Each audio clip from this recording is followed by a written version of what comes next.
Hey, Lord of the Rings fans, this is Ringil. Ringil was the sword of Fingolfin, the High King of the Noldor, and the second son of Finwë. Ringil was most likely forged in Valinor during the time of the Two Trees after Melkor's release when he came amongst the Noldor and sowed disunion. This tactic resulted in the Noldor forging weapons for the first time, and they were fell and terrible.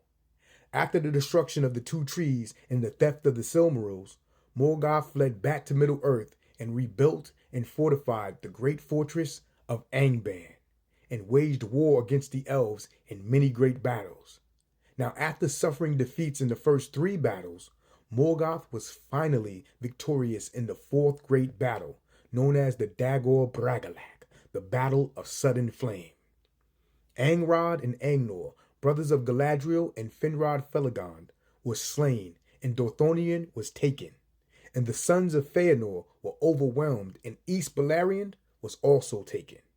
Now, thinking that all of his kin was defeated and destroyed, Fingolfin set out on his horse alone and rode to the gates of Angband.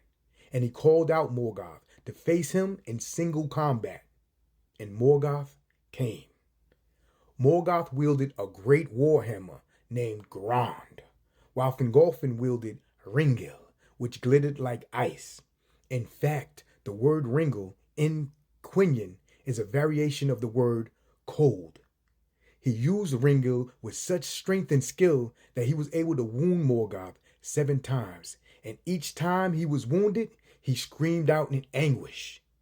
Even after Fingolfin was stricken down and Morgoth held his foot upon his neck, Fingolfin used Ringil to pierce the foot of Morgoth, and it is said that ever after, Morgoth walked halt of 1 foot. Swords like Narsil and Glamdring are more well known, but it's hard to place a sword above Ringil in terms of feats. Ringil, sword of the greatest and most valiant of the Elven kings of old.